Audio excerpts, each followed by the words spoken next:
নিকৃষ্ট প্রজন্ম ছিল ৭১ প্রজন্ম। আমি বলেছিলাম, এটা নিয়ে অনেক কাদা ছোড়াছড়ি হচ্ছে। ৭১ কি বিএনপি ছিল? ছিল না। তাহলে বিএনপির লাগবে কেন আমার কথায়? বিএনপির গাত্রদাহ কেন? কিছু বিএনপির পত্রিকা যায় দিন হাবি যাবে, এরা কেন আমাকে নিয়ে লাগছে? তোমরা কি ছিলা তখন? আমি তো ৭১ কথা বলেছি। ৭১ কি জাতীয় পার্টি ছিল? ছিল না। ৭১ তো তুমি ছিলেই না, তুমি জ্বলছো কেন?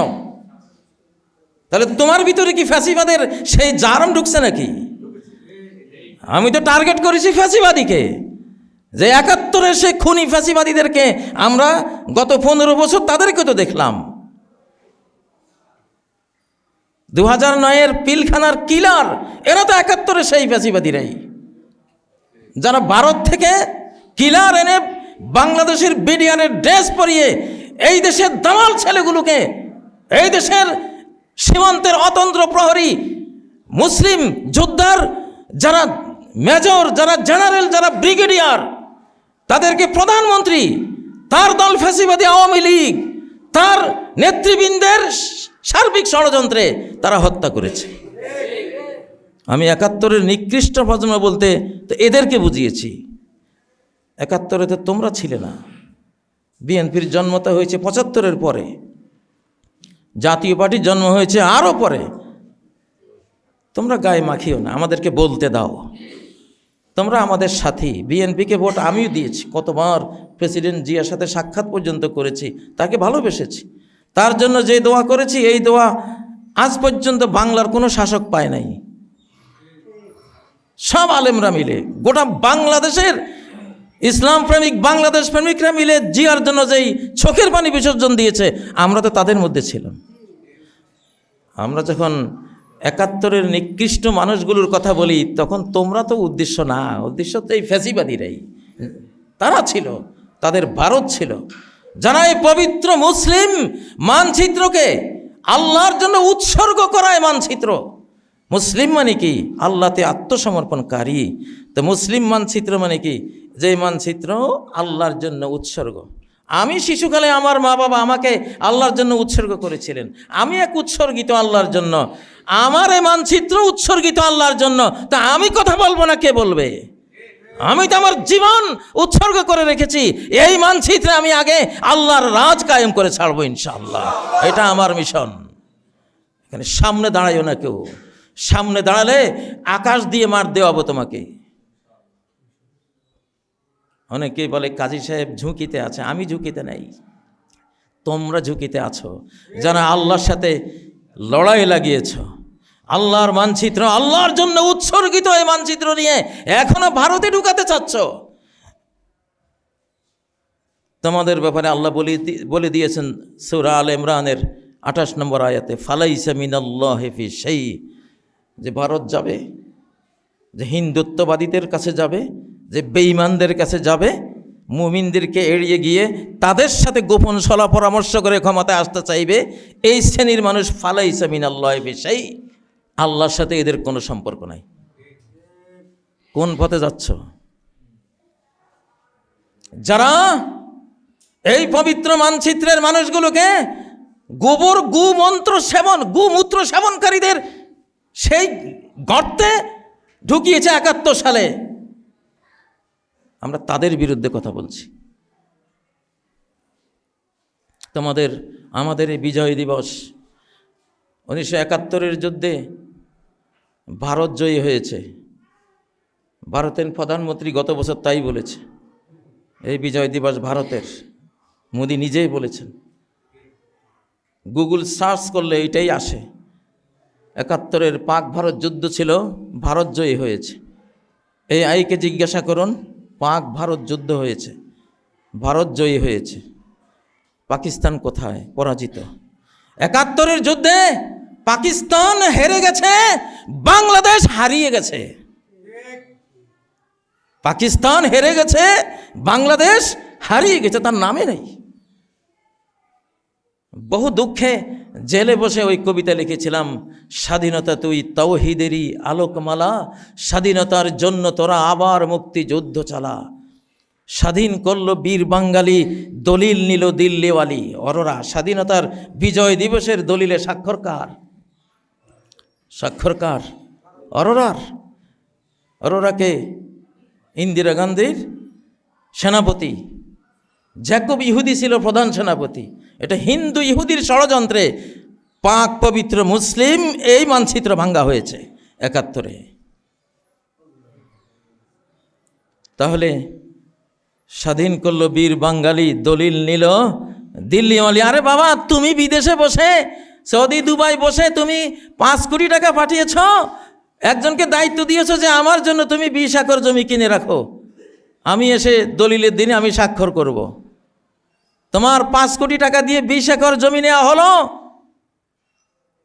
আজকে সেটা রেজিস্ট্রেশন ডে, আজকে অফিসে রেজিস্ট্রি হবে, তুমি আসলা। তুমি যখন রেজিস্ট্রি অফিসের দিকে রওনা হয়েছো, তোমাকে কিডন্যাপ করে রাস্তা থেকে নিয়ে গেছে,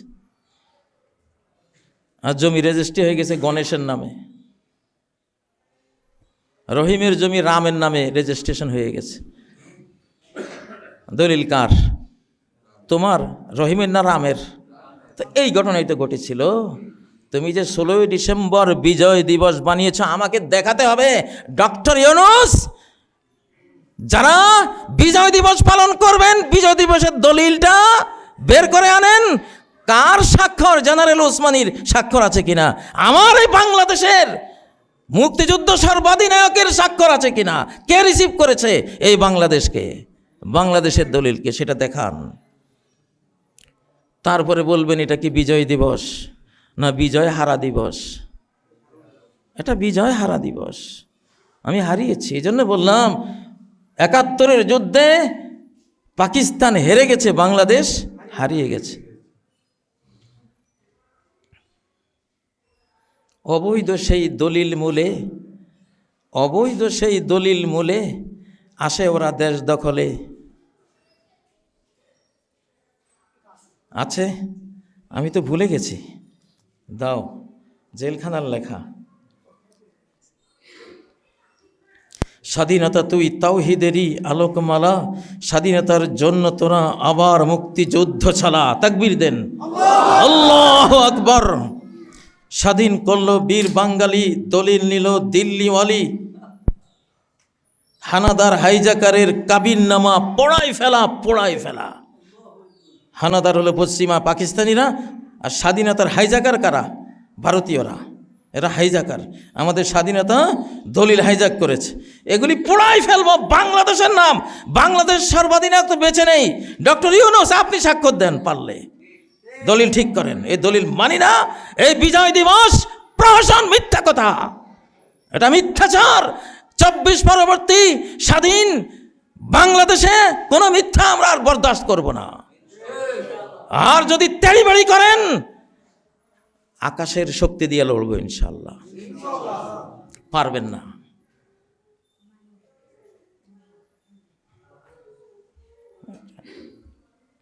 ঠিক করে দাও।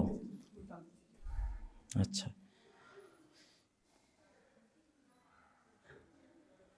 অবৈধ সেই দলিল মূলে আসে ওরা দেশ দখলে। মারে মুজিব পিলখানার ওই, মারে মুজিব জিয়া সিনহা পিলখানার ওই গুলিওয়ালা, স্বাধীনতার জন্য তোরা আবার মুক্তিযুদ্ধ চালা। যত হত্যাকাণ্ড এই দেশে হয়েছে প্রত্যেকটার মূলে এরা। কারণ কি, অত্যাচারী জমিদারের পাশের বাড়িওয়ালা যদি গরিব হয়, আর গরিবের যদি বাপদাদা সম্পত্তি থাকে, তাহলে গরিবের পোলা একটা বড় সড়ো উপযুক্ত শিক্ষিত হইয়া গেলে ওই জমিদার ভাবে এইটা তো আমার জমিদারি নিয়ে টানা হাসা করতে পারে, তাহলে চলে বলে কৌশলে এটারে সরাই দিয়ে দুনিয়া থেকে। ঠিক কিনা? এমন গ্রামে গঞ্জেও তো হয়। এই বাংলাদেশেও তো শেখ হাসিনা কেন এই বাংলাদেশ প্রেমিকদেরকে এভাবে খুন করেছে, যে এরা বড় হলে, যেই বড় হয়ে এই দেশের পক্ষে বাংলাদেশ প্রেমিক হবে, বাংলাদেশের দালাল হবে, ভারতের দালাল হবে না, ওরে খতম করে দিয়েছে। ঠিক কিনা? তাহলে সব কিছুর জন্য তো ওরাই দায়ী। আবার তাদের সাথে সখ্যতা। আগে পিলখানায় কেন ভারত আমার দেশের সৈন্য হত্যা করলো, আন্তর্জাতিক আদালতে আগের বিচার হবে। আমি আল্লাহর আদালতে বিচার দিয়েছি, আগে আদালতে বিচার হবে। তারপরে ওদের সাথে আমাদের যদি কিছু চলে আমরা চালাবো, এর আগে না। তারপরে লেখা, খুতবা দিলাম স্বাধীন বাংলা, এই মসজিদ থেকে খুতবা দিলাম স্বাধীন বাংলা, হিন্দি রাজাকার দিল মামলা, দেশ দখলের মামলাবাজি পায়ের তলায় পিষে ফেলা। ফ্যাসিবাদীদের সমস্ত মামলাবাজি ছিল দেশপ্রেমিকদের বিরুদ্ধে। এ দেশকে আবার নতুন করে তারা ভারতের ভিতরে ঢোকাবে। সেই জন্য আল্লাহু আকবার ধ্বনি করো, আল্লাহ ছাড়া মানো না কারো, গায়রুল্লাহর ভয় হৃদয় থেকে মুছে ফেলা। স্বাধীনতার জন্য তোরা আবার মুক্তিযুদ্ধ চালা। যুদ্ধ শুরু করলাম আর আবার ইনশাআল্লাহ। এটা বাক যুদ্ধ চলবে,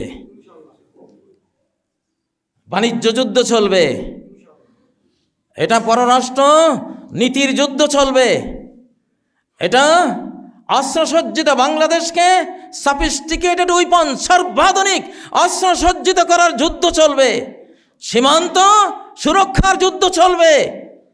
তারপরে যদি ঠিক না হয় সশস্ত্র যুদ্ধ চলবে ইনশাআল্লাহ।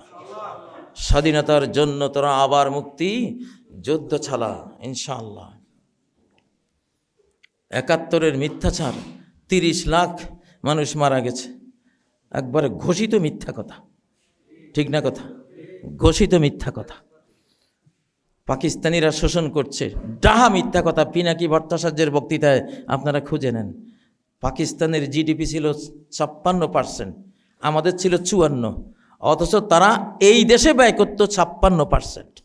এই দেশের সমস্ত বড় বড় আদমজি জুট মিল থেকে শুরু করে বড় বড় কলকারখানা, ঢাকা বিশ্ববিদ্যালয়, এই দেশে সংসদ ভবন, কমলাপুর রেল স্টেশন সহ সমস্ত স্থাপনা নির্মাণ হলো ৪৭ থেকে ৭১ পাকিস্তান আমলে। আর তোরা কি করেছিস? বাংলাদেশ দখল করে নাট বল্টু সহ খুলে চুরি করে নিয়ে গেছিস। আমাদের এই বাংলাদেশের সমরাস্ত্রের চর্যবৃত্তি দেখে মুক্তিযুদ্ধের ৯ম সেক্টর কমান্ডার মেজর জলিল তিনি সইতে পারেননি, প্রতিবাদ করেছেন আর তাকে গ্রেপ্তার করা হয়েছে। অরক্ষিত স্বাধীনতাই পরাধীনতা আমাদের মনে আছে। ১২৫ টাকা দিয়ে কোরবানির গরু কিনেছি, ১২৫ টাকা দিয়ে। এখন তো ১ কেজিও পাওয়া যায় না। স্বাধীন হওয়ার পরেই ধরা ছোঁয়ার বাইরে ১০০০ টাকা পার হয়ে যায়। ২.৫ টাকা দিয়ে আমি তখন ৫-৭ বছর বয়স, ২.৫ টাকা দামে সরিষার তেল কিনতাম। ২.৫ টাকা দামে সরিষার তেল কিনতাম। কোথায় গিয়েছে? ১ টাকা ছিল চালের দাম, তুমি ৪ আনা দামে খাওয়াইবা বলে পরে ১০ টাকা, ১৫ টাকা, ২০ টাকা। হ্যাঁ, মিথ্যাচার, সব কথা কি মিথ্যা কথা। কাগজের দাম কমাবে, হু হু করে কাগজের দাম বেড়ে গেল। 10 পয়সার লবণ, সেই লবণ ৬০ টাকা দামে কিনে খেতে হয়েছে। ৬০ টাকা, লবণ নাই। লবণ ছাড়া তরকারি খাওয়া যায়? ছোট্ট শিশুরা কাঁদতো, মা একটু লবণ দাও। লবণ নাই, ৬০ টাকা কেজি। এই ঢাকার অলিগলিতে, ঢাকার বাসে মানুষ বমি করেছে, ক্ষুধার তাড়িত মানুষ সে বমি খেয়ে জীবন বাঁচিয়েছে। ঢাকার ডাস্টবিনগুলিতে একদিকে কুকুর, একদিকে মানুষ, একদিকে কাক খাবার কাড়াকাড়ি করে খেত। তোমরা কিনে আমাদেরকে জানিয়েছো পাকিস্তানিরা সব খেয়ে ফেলছে, সব নিয়ে গেছে, গেল রে, সব নিয়ে গেল। তাহলে পাকিস্তান ভেঙ্গে কি করলা? শেষ তুমি যেদিন মারা গেলা, ফকির বলছে, ফকিরি ঝুন্না লাথি মেরে ফেলে দিলাম, আর ভিক্ষা করতে হবে না। ভিক্ষা যার কারণে, যে অশুভ ব্যক্তির কারণে ভিক্ষা করেছি, ওটা আল্লাহ নিয়ে গেছে, ওটা মরছে। ভিক্ষার ঝুলি ফেলে দিয়েছে। আমরা তো তখন ছোট, আমরা দেখেছি এগুলো। আমার বাড়ির আশপাশে প্রায় সবাই আওয়ামী লীগ, ছাত্রলীগ করতো। কেউ কইতো গজার মারছি, কেউ বললো খাসি হতাইছে, নোয়াখালীর ভাষা। আব্দুল মালিক উকিল, তোমারই তো দলের কি ছিল, মহাসচিব ছিল, লন্ডনে বলল ফেরাউন মরছে। কি করলা? ৭১কে নিয়ে ভাষাও, যত ঘাটবা তত দুর্গন্ধ ছড়াবে। ঘাইটো না, ওই অজপড়া গায়ে কোন এক মাহফিলে বলেছি, আমার 24-এর প্রজন্মই সেরা, 71-এর প্রজন্ম আমাদেরকে ভারতের গোবর গোমূত্রের ভিতরে ঢুকিয়ে দিয়েছে, আর তোমরা সেই গোবরের গর্ত থেকে আমাদেরকে টেনে বের করে এনেছ। 24-এর প্রজন্ম সালাম তোমাদেরকে, দোয়া তোমাদেরকে, সালাম সালাম হাজার সালাম তোমাদেরকে, ঠিক নয় কি?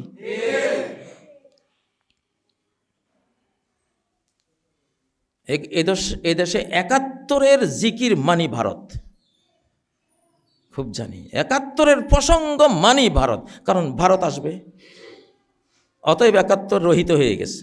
71 এখন ইতিহাসে থাকবে, এটা ইতিহাস। এটা নিয়ে আপনি ভিক্টোরি দিবস, মিথ্যা কথা আর বলবেন না আমাদেরকে যদি বলেন এটা বিজয় দিবস, দলিল দেন, দলিল দেন। দলিল নাই, দেখাইতে পারবেন না। প্রিয় ভাইরা, এই কথাগুলি এখন বলতাম না, নতুন করে আরেকবার জুলাই বিপ্লবীদেরকে, গোটা জনগোষ্ঠী যারা জুলাই বিপ্লব করেছি, এদেরকে কালপিট সাজাবার ষড়যন্ত্র চলছে, এদেরকে অবৈধ দখলদার সাজাবার ষড়যন্ত্র চলছে পর্দার অন্তরালে। আর এদেশের নেতাদের সবচেয়ে বড় ক্যান্সার হলো ওরা গোলামি করে, ওরা গোলামি মনোবৃত্তি নিয়ে রাজনীতি করে। মীর জাফর ছিল ইংরেজের গোলাম, তারপরে 71 থেকে পরবর্তীতে 2-1 বাদ দিলে সবগুলি ভারতের গোলামি করেছে, ঠিক নয় কি? এখনো গোলামির জন্য চেষ্টা করছো, কাজ হবে না। স্বাধীন থেকো, সময় শেষ, এক্সপায়ার কোনো মাল এখন বিক্রি করতে এসো না। ডেট ফেল, বিজয় দিবস তোমার ডেট ফেল। মেকি তোমরা মিথ্যা বলেছ আমাদের সাথে, সর্বক্ষেত্রে মিথ্যা বলেছ। 2 লাখ মা বোন দর্শিতা হয়েছে, খুঁজলে দেখা যাবে 2-4 জন, তাও ইন্ডিয়ানরা করেছে, ওগুলি ইন্ডিয়ানরা করেছে। সংখ্যা যাই হোক, 2 লাখের কোনো হিসাব নাই, 30 লাখের কোনো হিসাব নাই। 1 কোটি বাঙালি গেছে ভারতে, 90,000-এর খোঁজ পাওয়া যায়। 90,000-কে বানিয়েছে কত? 1 কোটি। 24-25 হাজার নিহত হয়েছে, এটাকে বানিয়েছে 30 লাখ। মিথ্যুক, আমার মনে হয় শতাব্দীর সেরা মিথ্যুক আমাদের এই বাংলাদেশে। 71-এর যিনি রূপকার নেতা, তিনিই তো বলেছিলেন পাকিস্তান পেয়েছে হীরের খনি, আমি পেয়েছি চোরের খনি। কেমনে তারিফটা করতাম। তোমার নেতাই যখন বলে আমার কম্বলটা গেল কই, 7.5 কোটির জন্য 7.5 কোটি কম্বল এসেছে, আমারটাও পেলাম না, আমারটাও খেয়েছিস। চোর বানিয়েছে কে? 71। আমাদেরকে চোর বানিয়েছে কে? 71। আমাদেরকে এই বিগত 15 বছরে যে ফ্যাসিবাদী, খুনি, গুমকারী, দেশের স্বাধীনতা বিক্রয়কারী, বাংলাদেশের কোনো সৈন্যবাহিনী, সেনাবাহিনী থাকবে না। চুক্তি, ওই যে 7 দফা চুক্তি, বাংলাদেশের কোনো সেনাবাহিনীই থাকবে না, ভারতীয় সেনাবাহিনী বাংলাদেশ চালাবে। প্রচুর স্বাধীনতা নিয়েছো তুমি, দেশ তোমার, সৈন্য যার দেশ তার, ঠিক নয় কি? বন্দুক যার দেশ তার, এটাই তো নিয়ম। বন বনাঞ্চল পাহারা দেয় কে? হরিণে না টাইগারে? থাবা যার, বন তার, সে বনের রাজা। তুমি লেখলা কি সেনাবাহিনী থাকবে না, মানে বাংলাদেশ রাষ্ট্র, এটা তুমি মুখে বলতেছ রাষ্ট্র, আর ভিতরে বলতেছ কি এইটা কোনো রাষ্ট্র নেই, এটা আমার অংশ। ভারতীয় সৈন্যবাহিনী থাকবে এখানে, ভারতীয় সংবিধান এখানে থাকবে।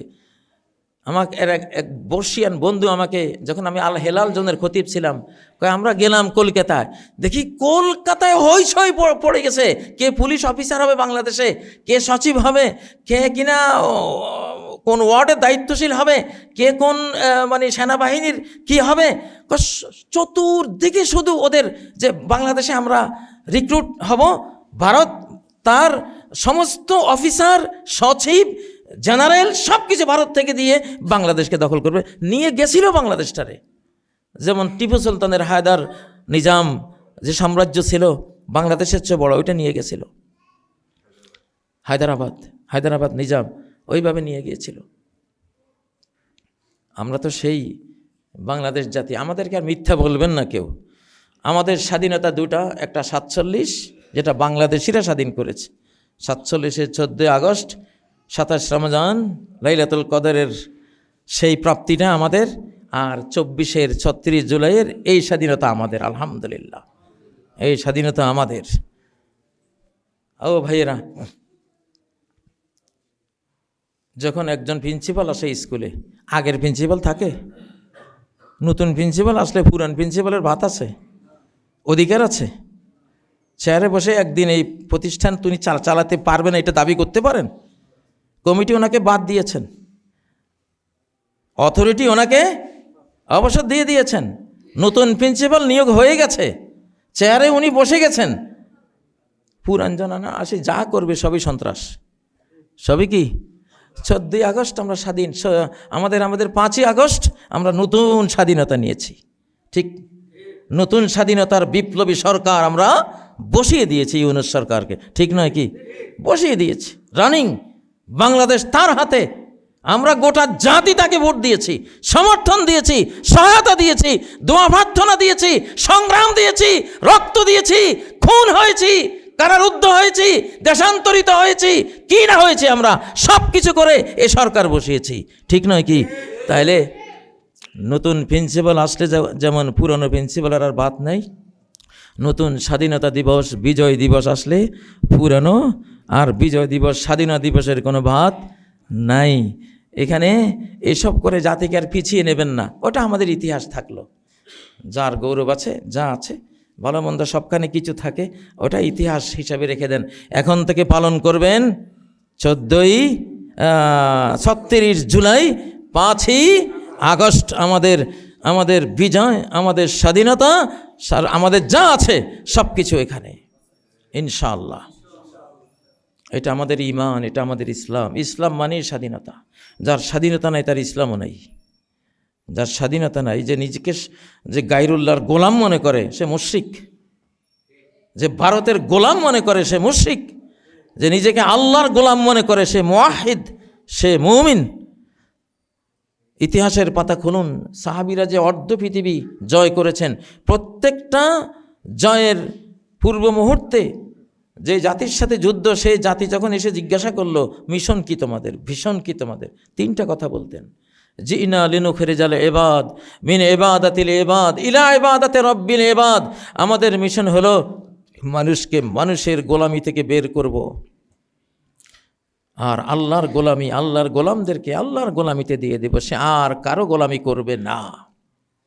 তাহলে স্বাধীনতা না? ইসলাম মানেই স্বাধীনতা, স্বাধীনতা মানেই ইসলাম। ইসলামের প্রাণ ভমরা হলো স্বাধীনতা। এই জন্য আমি একটা সঙ্গ করেছি, এটার মেইন হলেন আল্লাহ, আর জমিনে আমি কাজ করছি, আমার সাথে আপনারা কেউ আসলে আসবেন। এটা হলো স্বাধীন বাংলাদেশ সংঘ, স্বাধীন বাংলাদেশ সংঘ, সংক্ষিপ্ত সাবাস। সংক্ষেপে কি? সাবাস। সাবাস দিয়ে যুদ্ধ করব ইনশাল্লাহ। আমি আশা করি, আমি হলাম রিক্সাওয়ালা, ঠেলা গাড়িওয়ালা, কুলি মজুরের কাতারের মানুষ। আমার কোনো পদ নাই, পদবি নেই, কোনো রাজনৈতিক কোনো দল নাই, কোনো এমপি মন্ত্রীর কোনো, এগুলি আমি ঘৃণা করি, এগুলি আমার ধাতে নাই। আমি একজনকে একটু পছন্দ করি, খমিনি সাহেব। উনি কোনো চেয়ার লই টানা হাসা করেন, মুরব্বী মানুষ, রাস্তা দেখায়। খিজির আলাইসাল্লাম রাস্তা দেখাইতেন, কিন্তু কোনো পদ পদবীর লোভ নাই, ঠিক না?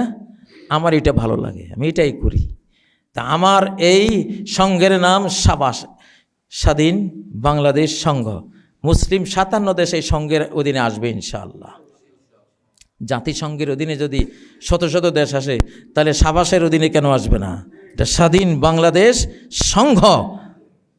এটা আমি গোটা মুসলিম জাহানকে দাওয়াত দেব যে তোমরা আমার এই সঙ্গে থাকো, শুধু আমি স্বাধীনতা চাই, বাস।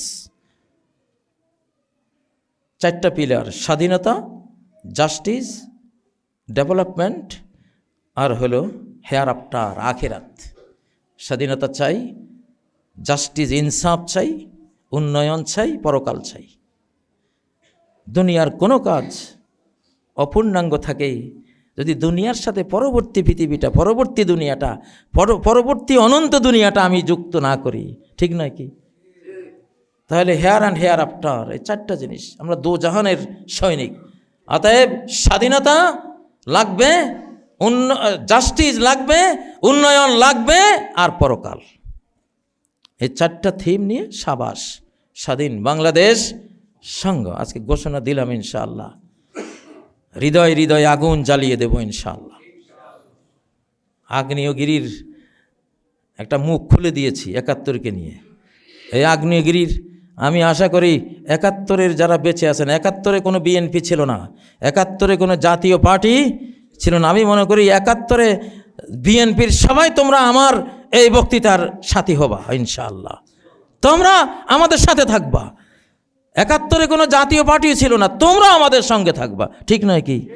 ৭১-এ কে ছিল? ফ্যাসিবাদীরা ছিল, যারা এই দেশটাকে ভারতে ঢুকিয়ে দিয়েছে। মানুষকে যুদ্ধে ঠেলে দিয়ে নেতা গিয়েছেন পাকিস্তানে, আর পাতি নেতারা গিয়েছে কোথায়? কলিকাতায়, ভারতে হোটেলে আরামসে ওনারা থেকেছেন, আর যুদ্ধ করে গণমানুষ দেশটাকে নিয়েছে, কিন্তু স্বীকৃতি পায়নি। বিজয় দিবসের দিনে মুক্তিযুদ্ধ সর্বাধিনায়ক জেনারেল ওসমানের হেলিকপ্টার একটা ধান ক্ষেতের উপরে কে বা কারা, কে আর ভারতীয় রয়ের গুলিতে ওটা পড়ে গেছে।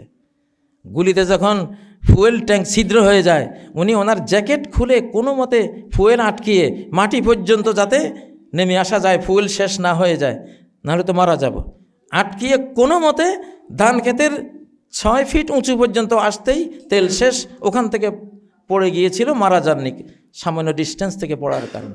এই হলো আমাদের বিজয়, আমাদের বিজয় কাহিনী, দুঃখের গাথা, বিলাপ গাথা।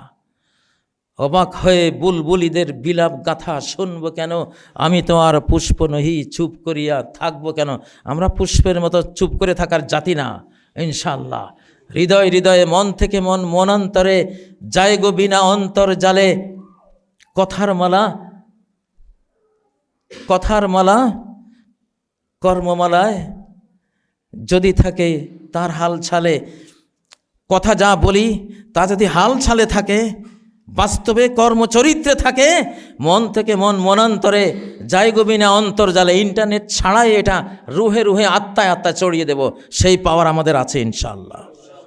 একটা বক্তৃতা দেব, গোটা মানচিত্র জেগে উঠবে ইনশাআল্লাহ, গোটা মানচিত্র জ্বলে উঠবে ইনশাআল্লাহ।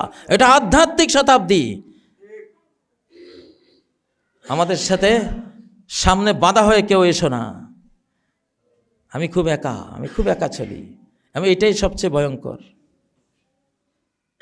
আল্লাহর পথের কোনো ধর্মপ্রচারক যখন একা চলে, তার মতো ভয়ঙ্কর আর কেউ নেই, তার মতো শক্তিশালী কেউ নেই। কারণ সে জানে তার প্রটোকল আকাশের মালিক দিচ্ছে, আনসিন প্রটোকল এখানে আছে। হাসিনা যেদিন আমার ঘরে ঢুকেছে, আমার ঘরের এক মুরব্বী বলেছিলেন, হাসিনা তুই শেষ। আল্লাহর কসম আমি সত্য কথা বলছি, হাসিনা তুই শেষ। এই কথার ভিতরে একটা ইতিহাস লুকায়িত আছে, সে ব্যাখ্যার দরকার নাই। আমি বিশ্বাস করি আমি একলা মানুষ, কিন্তু আকাশের বন্ধুকে নিয়ে চলি। আমাকে একা মনে করবেন না আপনারা কেউ। আমি জমিনে কিচ্ছু নাই, আমার জমিনে কোনো দল নাই, বল নাই, সংস্থা নাই, কিছু নাই।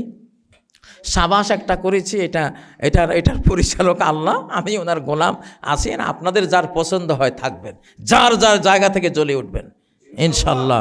এদেশের মুক্তিযুদ্ধের কোনো সর্বাধিনায়কত্ব ছিল না, নামে ছিল যার যার মতো করে এলাকা বেশি যুদ্ধ করেছে মানুষ, ঠিক নয় কি? এখনো তাই হবে ইনশাল্লাহ। প্রত্যেক বাংলাদেশেই একটা আগ্নেয়গিরি হয়ে আছে আমরা, ঠিক না?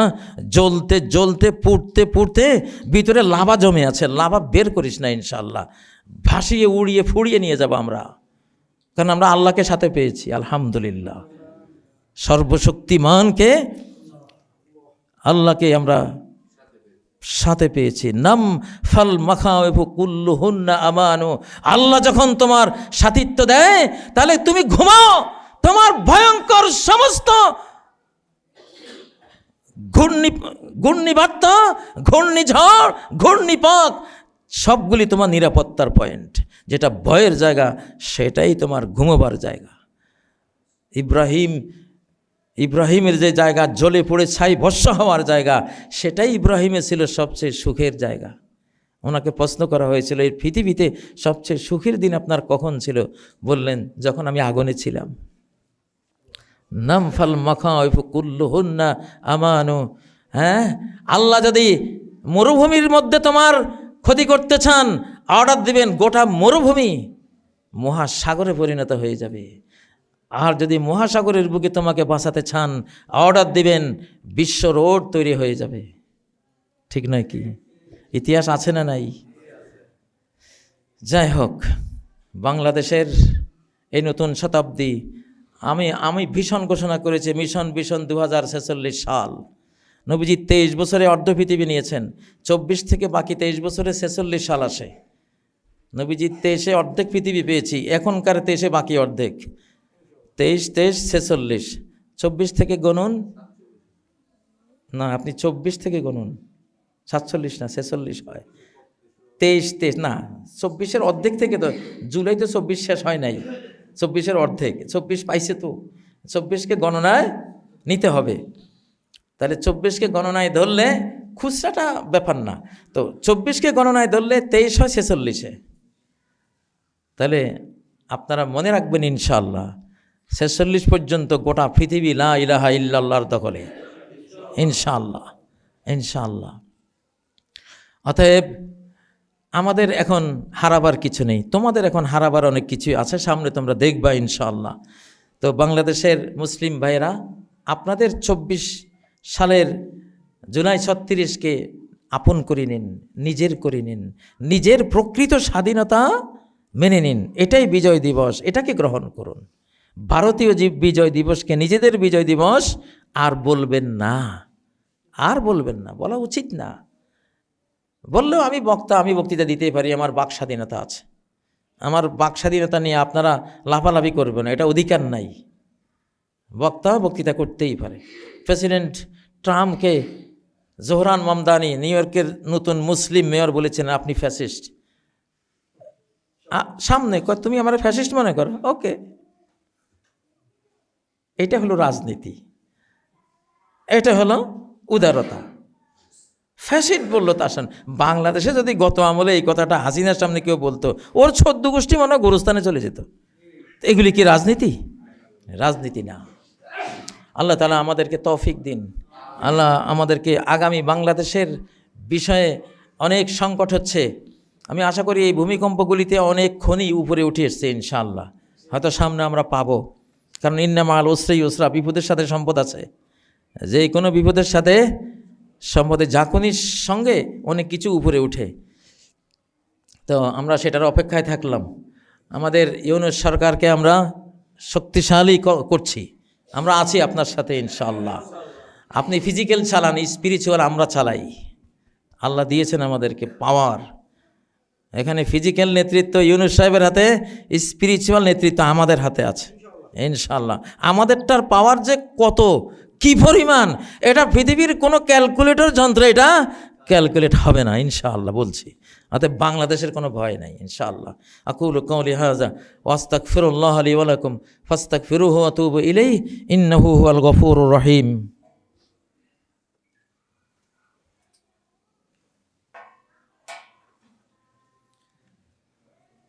আলহামদুলিল্লাহিল্লাযী লাহুল কুদরাতু জামিআ, আলহামদুলিল্লাহিল্লাযী লাহুল ইজ্জাতু জামিআ, আলহামদুলিল্লাহিল্লাযী লাহুল খালাইকু জামিআ, ওয়া ইলাইহিল মুনতাহা ওয়া ইলাইহিল মাসীর। আম্মা বা'দু ফাআউযু বিল্লাহি মিনাশ শাইতানির রাজীম। বিসমিল্লাহির রহমানির রহিম। ইন্নাল্লাহা ওয়া মালাইকাতাহু ইউসাল্লুনা আলান নবী ইয়া আইয়ুহাল্লাযীনা আমানু সাল্লু আলাইহি ওয়া সাল্লিমু তাসলিমা। আল্লাহুম্মা সাল্লি ওয়া সাল্লিম ওয়া বারিক আলা মুহাম্মদ ওয়া আলা আলি মুহাম্মদ কামা সাল্লাইতা আলা ইব্রাহিম ওয়া আলা আলি ইব্রাহিম ইন্নাকা হামিদুম মাজিদ। আল্লাহুম্মা বারিক আলা মুহাম্মদ ওয়া আলা আলি মুহাম্মদ কামা বারাকতা আলা ইব্রাহিম ওয়া আলা আলি ইব্রাহিম ইন্নাকা হামিদুম মাজিদ। সম্মানিত মুসল্লিয়ানে কেরাম, ইসলামী একটি কঠিন আকীদা বিশ্বাস, আল মাকতুলু মাইয়িতুন বিআজালিহি, সকল নিহত ব্যক্তি নিজের হায়াত শেষ হওয়ার কারণেই মৃত্যুবরণ করেছে। যেই মরেছে পৃথিবীতে, যুদ্ধে অথবা বিনা যুদ্ধে, পানিতে অথবা আকাশে অথবা নিজ গৃহে, যেই যেখানে মরেছে, কেন মরেছে? মূল কারণ তার হায়াত শেষ হয়েছে। ক্যান্সার হয়েছে, ক্যান্সার মানুষকে মারতে পারে না। ক্যান্সার নিয়ে মানুষ 20 বছর, 30 বছর, 50, 60, 70 বছর বেঁচে থাকে। ক্যান্সার মৃত্যুর কারণ নয়। কত সুস্থ মানুষ, কোনো রোগ নাই, মরে গেছে, আর ক্যান্সার নিয়ে বেঁচে আছে 20 বছর থেকে। কারণ সুস্থ মানুষটির হায়াত শেষ, মরতেই হবে। ইজা জা আজালুহুম, যখন হায়াত শেষ, সেই ক্ষণ যখন এসে যাবে, লা ইস্তাখিরুনা সাআহ, এক মুহূর্ত দেরিও করবে না, এক মুহূর্ত আগেও মরবে না। পৃথিবীর গোলা বারুদের ডিপুতে যত গোলা বারুদ আছে সবগুলো যদি আমার উপর মারা হয়, সমস্ত অ্যাটম বোম যদি আমাকে সার্চ করা হয়, মারা হয়, আমি মরব না যদি আমার হায়াত থাকে। আর কিছুই মানল না কেউ, হায়াত শেষ, আপনা হতেই মরে যাব। ওয়ান টাইম গ্লাস, বড় বড় উন্নত বাসগুলিতে ওয়ান টাইম গ্লাস থাকে। গ্লাসের মেয়াদ ছিল 50 বছর। বাসটা একটা গ্যারেজে রাখা, চুপচাপ, হঠাৎ করে তার মেইন গ্লাসটা ঝরঝর করে পড়ে গেল। কিরে কি হলো? কেউ তো নাড়াছাড়াও করলো না, আঘাতও পড়ে গেল, কয়টার মেয়াদ শেষ। আপনার মেয়াদ যেদিন শেষ, সেদিন আপনি এক্সপায়ার, সেদিন আপনি ডেট ফেল, ঠিক নয় কি? তাহলে যুদ্ধ করতে ভয় কিসের? যুদ্ধ তো আমাকে মারবে না, যুদ্ধের কোনো বুলেট আমাকে মারবে না, মারতে পারবে না। ডান দিয়ে সরে যাবে, বাম দিয়ে যাবে, উপর দিয়ে উড়ে যাবে, বুক বরাবর গুলি আসলে সাইড দিয়ে বেরিয়ে যাবে, মরবো না। কারণ মরার পারমিশন নাই। মরার কি নেই? আজকে আমার মরতে গেলে তো পারমিশন লাগবে। আপনি কি মরতে পারবেন ইচ্ছে করে? ওখান থেকে পারমিশন হইলে পরে আপনি গলার দড়ি দিয়ে মরেন, না বাসে পড়েই মরেন, বা আপনার কেউ মারে, পারমিশনের পর, আফটার পারমিশন এগুলি হয়। পারমিশন না, আপনি মরতে পারবেন না।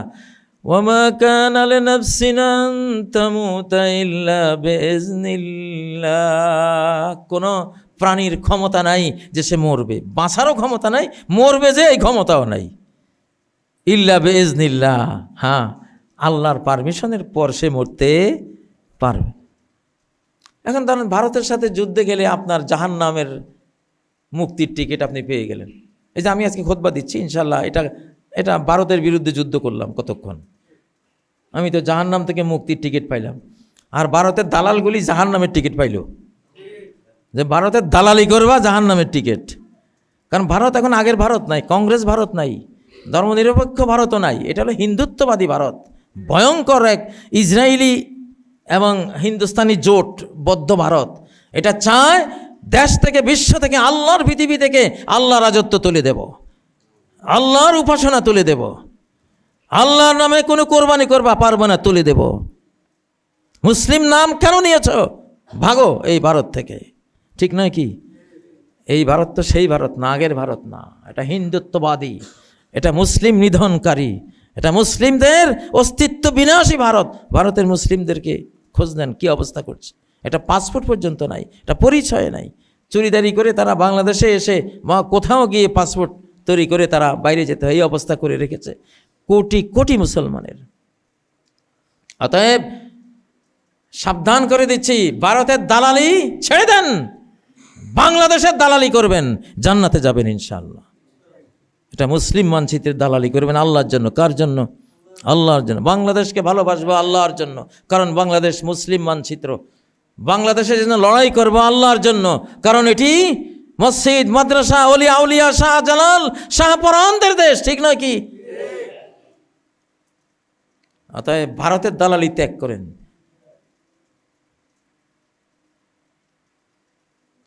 আমাদের সাথে শত্রু যারা, এখন ভারতীয় দালাল চিনার একটা আলামত বলতেছি, নতুন আলামত, মানে আলিম ওলামার বিরুদ্ধে যেই কথা বলতেছে, ওয়াজ মাহফিল যেই বন্ধ করবে, বুঝবেন যে ভারতের দালাল এটা, ঠিক না? ওয়াজ মাহফিল বন্ধ করে যে হিন্দুস্তানি দালাল সে, আলিম ওলামার বিরুদ্ধে কুৎসা রটায় যে ভারতের দালাল সে। আলিম সমাজকে অপবাদ দেয় যে ভারতের দালাল সে। সাফ কথা ভাই, সাফ কথা। ভারতের সাথে আমাদের দুশ্মনী, ৭১ যুদ্ধ লাগাইছে কেন? মুসলিম মানচিত্র কেন থাকবে আমার ভিতরে? এটা হিন্দু মহাদেশ কিনা, মহাভারত, হিন্দুত্ববাদী মহাভারত বানাবো, অতএব এখানে তো কোনো মুসলিম অস্তিত্ব থাকবে না। এটা হলো তাদের মিশন, ওই জন্যই তারা যুদ্ধ বাঁধিয়েছে। তো সেজন্য খবরদার কোনো বাংলাদেশি নতুন করে আর ভারতের দালালি করবেন না। তাহলে ভারত ইসরায়েলের উপরে যে অভিশাপ, যে লানত, মুসলিম হত্যার কারণে যে গজব পড়েছে, সেই গজব আপনার মধ্যে এসে যাবে। সেটার অংশীদার আপনি হয়ে গিয়ে দুনিয়াও শেষ, আখেরাতও শেষ। আর বাংলাদেশ, মুসলিম বাংলাদেশ, অলি আল্লাহর দেশ বাংলাদেশকে ভালোবাসুন, ইনশাআল্লাহ লানত থেকে মুক্তি পাবেন। অ্যান্টি ভারত হন, আল্লাহ জাহান্নাম থেকে মুক্তির টিকিট দিয়ে দেবেন। যখন ভারত বাংলাদেশকে আক্রমণ করবে ভবিষ্যতে, তখন সেই পাকিস্তান, আফগানিস্তান, ইরান, তুরস্ক সহ, আরব সহ গোটা মুসলিম জাহান ঝাঁপিয়ে পড়বে এখানে। কিসের লোভে আসবে? শুধু জাহান্নাম থেকে মুক্তির টিকিটটা নেওয়ার জন্য। সুবহানাল্লাহ। এত বড় সুযোগ, খনি, আপনারা একটা জান্নাতের খনি পেয়ে গেছেন এখন, আলহামদুলিল্লাহ। আপনারা জান্নাতের একটা খনি পেয়েছেন, আল্লাহ আপনাদেরকে ভালোবেসেছেন। এটা রাখেন। ভারতের পক্ষে কথা বলুক, আমাদের কিছু যায় আসে না, ঠিক নয় কি? আমি আমার দেশের কথা বলবো। কূটনীতি, কূটমানি তো খারাপ জিনিস, কূটনীতি, নীতিটা খারাপ। এটার এইসব আন্তর্জাতিক পররাষ্ট্র নীতিগুলির কূটনীতি কয় কেন? কারণ প্রত্যেক রাষ্ট্রপতিরাই আপনার সাথে কি মিষ্টি মিষ্টি কথা বলবে, কিন্তু আসলে ওর মতলব হলে ওর দেশের স্বার্থ আদায় করে, আপনারটা না। আপনি আমাকে এই দেন, ওই দেন, সবাই কি সুন্দর আপনার সাথে বন্ধুত্ব করবে, কিন্তু তার মতলব কি? মতলবে সাদি দিগের আসতে, তার মতলব হলো তার দেশ, আপনার দেশ না।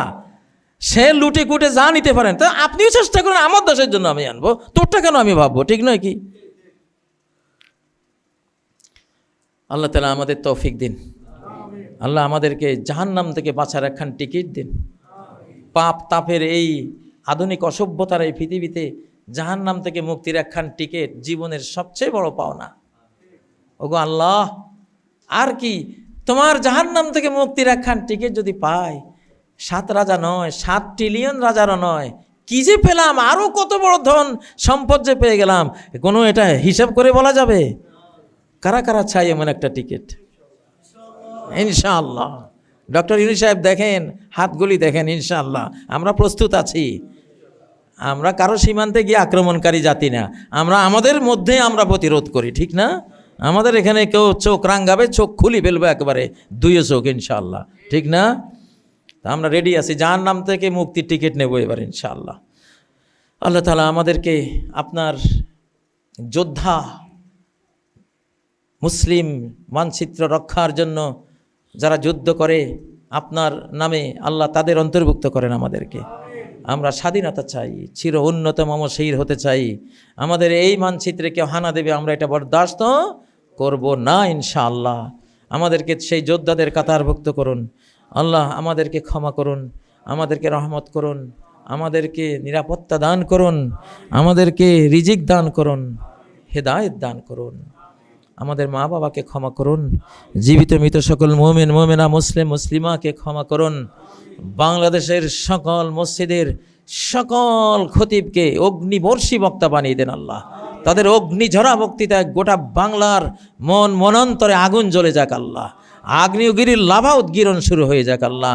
আল্লাহ কবুতরগুলো বাজ পাখি হয়ে যাক আল্লাহ। বুলবুলিরা সব ঈগল হয়ে যাক আল্লাহ। ভেড়া আর দুর্বল দুম্বার মতো যারা পড়ে আছে, এগুলি সব রয়্যাল বেঙ্গল টাইগার হয়ে যাক আল্লাহ। এমন খতিবদের সাহস, যোগ্যতা, বাগ্মিতা আপনি বাড়িয়ে দেন আল্লাহ। সরকারের সাহস বাড়িয়ে দেন আল্লাহ।